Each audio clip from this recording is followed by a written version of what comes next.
Hello guys, science zone में आपका स्वागत है। इस चैनल के माध्यम से आपको साइंस पढ़ाया जाता है 9th 10th 11th 12th 4 class का। तो आज मैं 10th क्लास का बायोलॉजी पढ़ाने जा रहा हूँ। इसके पहले इसका 2 पार्ट हो चुका है, चैप्टर 1 चल रहा है, इसका 2 पार्ट हो चुका है, तीसरा पार्ट पढ़ेंगे। तो अगर आप इस चैनल पर लाइव हो रहे हैं तो चैनल को सब्सक्राइब करें। तो चलिए गाइस, बिना देरी किए हुए क्लास चालू करते हैं। इसके पहले पार्ट में पढ़े थे, पार्ट 2 में पढ़े थे पर पोषण के प्रकार, वहाँ तक हो चुका है। नेक्स्ट आगे आपका पॉइंट है प्रकाश संश्लेषण। प्रकाश संश्लेषण ये वाकई में एक तरह की क्रिया होती है, रासायनिक क्रिया होती है। इसी को पढ़ना है। फोटोसिंथेसिस इसका अंग्रेजी होता है, प्रकाश संश्लेषण फोटोसिंथेसिस। तो आइए सबसे पहले इसका डेफिनेशन जानते हैं। इसका डेफिनेशन क्या होता है? तो एक क्रिया अभी बता रहे थे, जिस प्रक्रिया द्वारा या जिस क्रिया द्वारा पौधे, सिर्फ ये पौधे में ही होता है, जिस क्रिया द्वारा पौधे अपना भोजन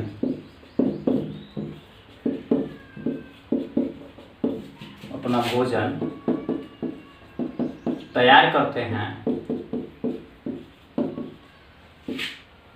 उस मूलभूत प्रक्रिया को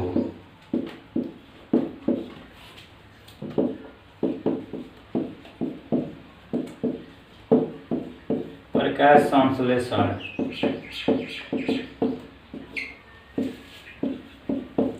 कहा जाता है।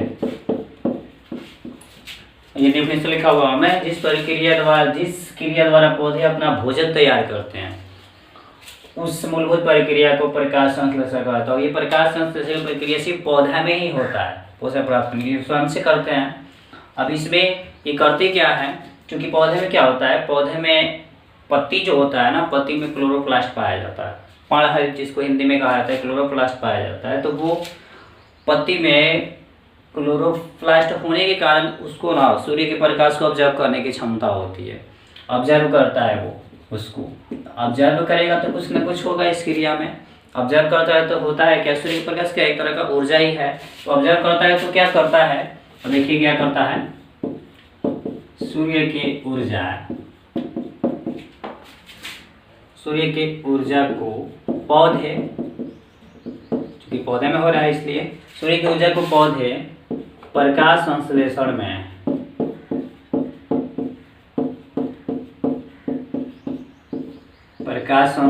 में सरल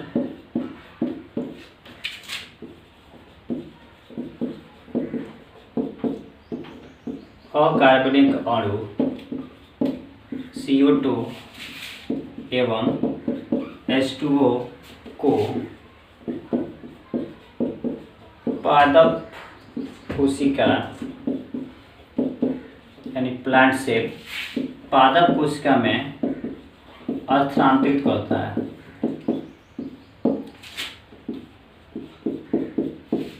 पादप कोशिका में स्थानांतरित करता है और फिर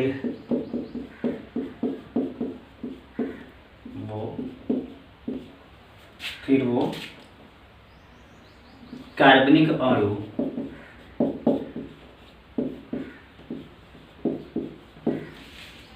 ग्लूकोज, जिसको कार्बोहाइड्रेट कहा जाता है, ग्लूकोज में बदल देता है या परिणत कर देता है।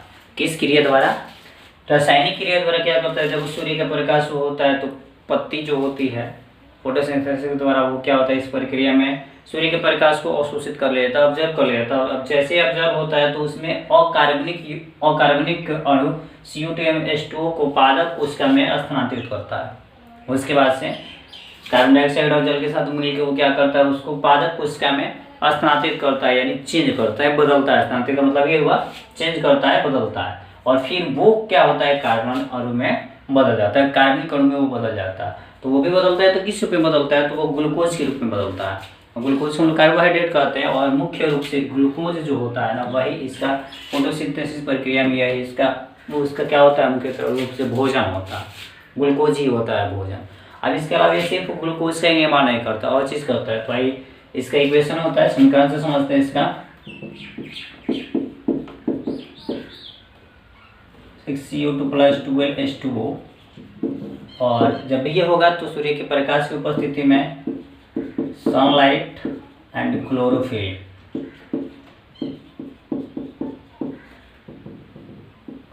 की उपस्थिति में होता है। तो देता क्या क्या है, C6H12O6 + 6O2 + 6H2O। सिर्फ ये अपना भोजन ही तैयार नहीं करता है, बल्कि ज़्यादा मात्रा में क्या करता है, ऊर्जा भी देता है, ऊर्जा भी निकालता है, ऑक्सीजन का उत्पादन भी करता है। ये आपका ग्लूकोज हो गया, ये तो मुख्य रूप से उसका भोजन हो गया, कार्बोहाइड्रेट ही होता है। और उसके बाद सिर्फ ऑक्सीजन हो गया, तो ये ऊर्जा होता है, एक ऊर्जा का रूप होता है मुख्य रूप से। तो ये ऊर्जा का भी उत्पादन करता है, प्लस ग्लूकोज का तो उत्पादन करता है, ये अपना भोजन तैयार करता है। ये मात्रा में जल भी क्या होता है, निर्मित होता है, वो भी किसकी उपस्थिति में, सनलाइट और क्लोरोफिल की प्रेजेंटी में। वो प्रेजेंट रहेगा तभी हो पाएगा प्रकाश संश्लेषण की प्रक्रिया। और ये क्वेश्चन आता है इस पे कि प्रकाश संश्लेषण प्रक्रिया को संक्षिप्त में लिखें या उसको समीकरण द्वारा दर्शाएं। तो समीकरण उसका यही होता है, इक्वेशन यही होता है। तो ये लिख देंगे तो ये पूरा परिभाषा हो जाएगा, पूरा चीज़ इसी में डिफाइन है, ये प्रक्रिया पूरा होता है इक्वेशन। इसको 10th केमिस्ट्री में भी पढ़ना है इक्वेशन के बारे में, तो उसको भी मैं चला ही रहा हूँ, उसको भी मैं क्लास उसका शुरू हो चुका है, 3-4 पार्ट हो चुका है। तो अगर चैनल पे, मैं बार बार बताता हूँ कि अगर चैनल पे नए हैं तो चैनल को सब्सक्राइब, ताकि सारे चीज़ कंसेप्ट हो। इसमें बायोलॉजी, फिजिक्स, केमिस्ट्री तीनों चीज़ क्या है, एक दूसरे से अटैच है, सबकी ज़रूरत पड़ती है। सब में बायो में केमिस्ट्री का, केमिस्ट्री में बायो का, सबकी ज़रूरत पड़ती है। तो सभी को पढ़ना अनिवार्य है। और इस चैनल पे केमिस्ट्री और बायोलॉजी दोनों चीज़ लगभग उपलब्ध है। तो ये हो गया आपका प्रकाश संश्लेषण का डेफिनेशन हो गया। अब आगे देखते हैं प्रकाश संश्लेषण का स्थान। नेक्स्ट पॉइंट इसमें है आपका प्रकाश संश्लेषण का स्थान।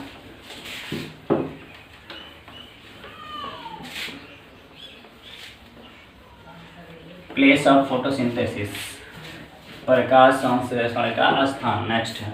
तो मुख्य रूप से प्रकाश संश्लेषण जो होता है ना, मुख्य रूप से प्रकाश संश्लेषण जो होता है मुख्य रूप से क्या होता है, पौधों में होता है। और पौधों में भी मुख्य रूप से शुरू से लेकर अंत तक प्रकाश संश्लेषण की, मैं लिख ही रहा हूँ, शुरू से अंत तक प्रकाश संश्लेषण की प्रक्रिया,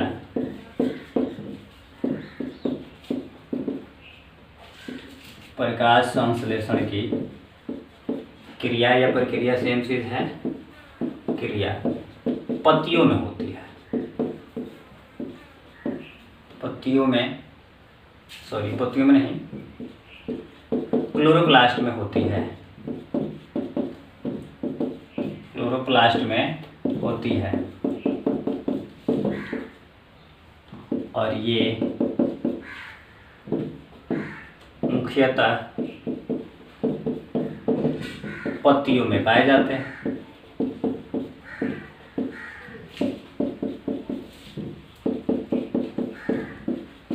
देखिए ये होता क्या है, प्रकाश संश्लेषण स्थान में सबसे शुरू से लेके अंत तक, जहाँ शुरू किया वहां से अंत तक प्रकाश संश्लेषण की प्रक्रिया जो होती है क्लोरोप्लास्ट में होती है।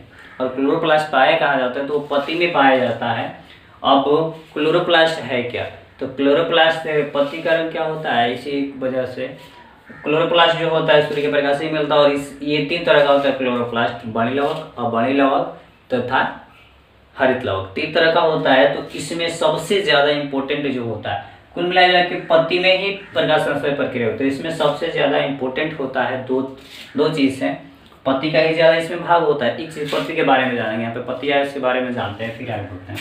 पत्ती जो होता है आप देखे होंगे, पत्ती में क्या होता है, छोटा छोटा उससे चिकना फेस जो होता है, उसमें छोटा छोटा क्या होता है, छिद्र होता है, सतह होता है पत्ती में। तो पत्ती में यहाँ पे लिख देता हूँ मैं, पत्तियों में छोटे छोटे, एक डिफिनेशन है, छोटे छोटे छिद्र होते हैं जिनसे विसरण की क्रिया होती है।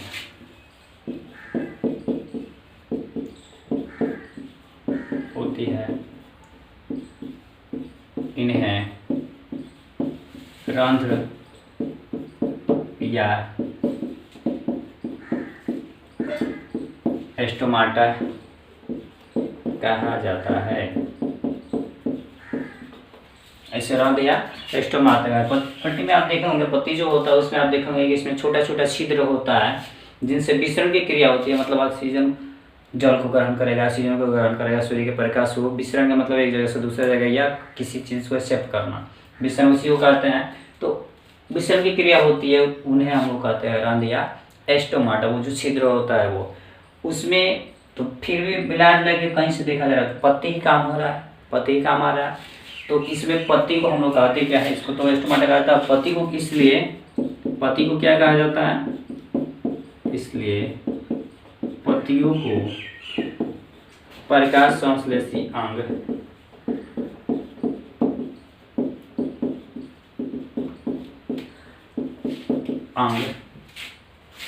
और इसमें ना मुख्य रूप से हरित लवक भाग लेता है, अभी बताएं। और हरित लवक को प्रकाश संश्लेषी अंगक कहा जाता है।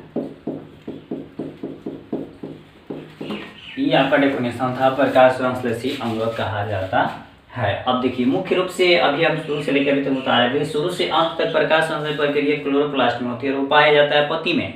और पत्ती में पाया जाता है तो पत्ती में भी देखते हैं कि छोटे छोटे छिद्र होता है। तो कहाँ होता है, तो छोटे छोटे छिद्र जो आपका प्लेन सतह होता है, चिकना सतह होता है, वहाँ पे होता है।